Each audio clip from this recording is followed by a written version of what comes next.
Not gonna let that legacy go. One single black woman's legacy go. Hey everybody, this is Dean FM, Dean Fraser Milf, here for your creature comfort.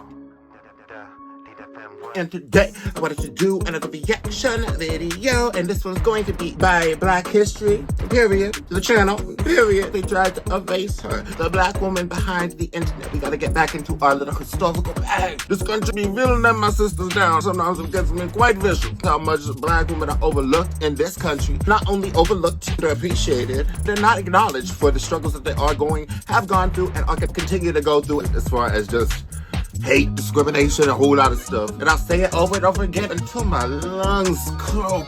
What the hell was that? Carvalent lost his election because of the black woman factor. As I always say, please make sure you check out my stuff. It's in the link down below. A lot of erasure, misogynoir. Yo, go know the terms. And anybody got me up, you want to say black women aren't one of the most oppressed people in this country. White male patriot. In-depth content.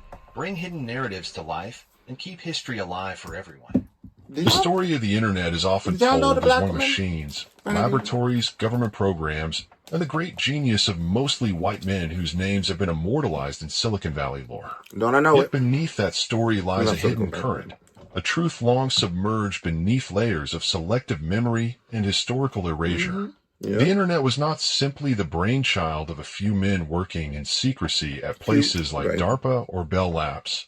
Its foundations, both in terms of theory and application, were built by countless minds whose contributions have been buried. Among them was a black woman whose name has been left to the shadows, despite the fact that her work in computer networking, data communications, and algorithm design provided the scaffolding upon which the internet itself was built. To uncover her story is not only to honor her brilliance, but also to recognize how often the narrative of technological progress is whitened, masculinized, and stripped of the truth of its diversity. The 20th century, a period of immense technological acceleration, saw black women entering scientific and engineering fields under nearly impossible conditions. They faced systemic discrimination in education, in hiring, and in recognition.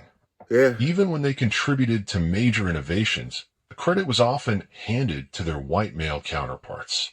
We see this clearly in the history of NASA, where women like Katherine Johnson, Dorothy Vaughan, and Mary Jackson performed groundbreaking calculations that made space exploration possible, but were almost erased until the publication of Hidden Figures.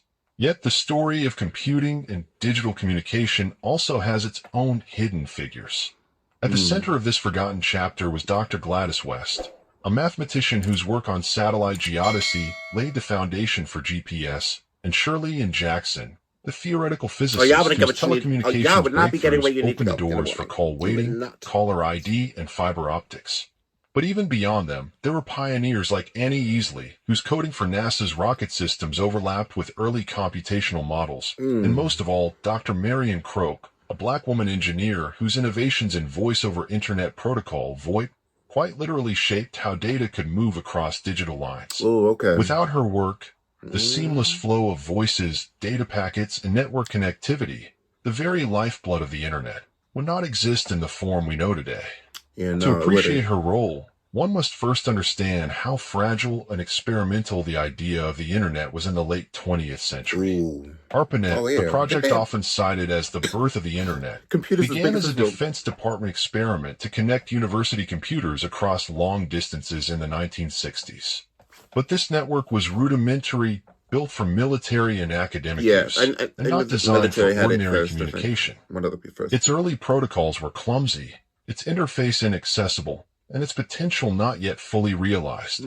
What transformed ARPANET into the internet we know today was not just hardware, but innovations in protocols, mathematical and engineering breakthroughs that allowed voice, video, and data to travel fluidly across distributed systems. This is precisely where the genius of Marion Croak came into play. As an engineer at the origin story of black people, which comes from a very deep-rooted place of hatred, oppression, just horrendous, hellish experiences, starting with slavery and the slave trade, and it has carried on. Slaves were abolished, so that means everything was fine. Nope. Not in the least. In fact, it seemed like nobody knew what was going on. You had no rights, you had no this, you had no that. It seemed like they were just throwing. People kind of overlook what, like, could y'all understand some nuance?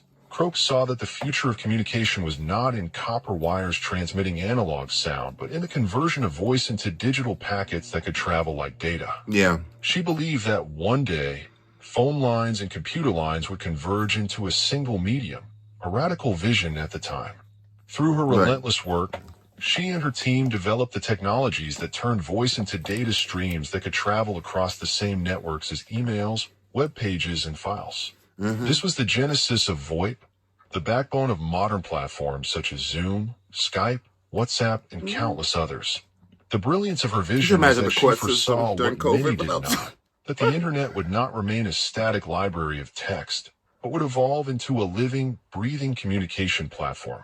Yet Croak's innovations were not only technical, but also cultural. She often spoke about how hard it was to convince others of her ideas, because she was both black and a woman in a corporate environment dominated by white men. She recalled moments of being dismissed, of being ignored in meetings, and of seeing others take credit for her insights. But she persisted, securing over 200 patents in the field of networking and communications, making her one of the most prolific inventors in the history of the United States. Still, while her work literally transformed the architecture of the internet, her name was seldom mentioned in the same breath as Vint Cerf, Bob Kahn, or Tim Berners-Lee. Instead, her story was relegated to obscurity, known only within engineering circles and largely excluded from popular accounts of how the internet was built. This erasure is not accidental. Could you imagine? The history of technology has always reflected the structures of power within society. When women, especially black women, contributed to technological revolutions, their labor was often written out, attributed to men, or dismissed as auxiliary rather than foundational. And the white men, too. Croak, Big as men, well as the wider men. community of black women in computing, is part of a larger pattern. Consider that the very concept of algorithmic logic, which underlies every line of code written today, was pioneered by Ada Lovelace in the 19th century, but was ignored for decades. Or that the earliest computer programmers during World War II, many of them women, were called operators instead of engineers, diminishing their role. What did I say? What did Nelson Mandela say, y'all? There's no easy walk to freedom anywhere. That's the truth, especially as people of color. But obviously there's a lot of white struggle. I'm not discounting struggle, period. Putting it into the black context, into what I know and what I've experienced and what I've heard from black women, elders, from black friends, our experience is very specific. And it is tremendously frustrating that we have been discounted as not suffering much. You know, racism is dead. That sort of insane rhetoric. Visibility was compounded by racial discrimination. As a result, their presence in labs, corporations, and government agencies was systematically downplayed, if not erased altogether. To understand why this matters, one must think of the internet not as a neutral invention, but as a cultural artifact. Its birth and growth reflect who had power, whose ideas were amplified, and whose stories were preserved. When the contributions of black women are erased, it perpetuates the false notion that technological genius is inherently male and white. This not only distorts the truth of history, but also robs future generations of role models who look like them.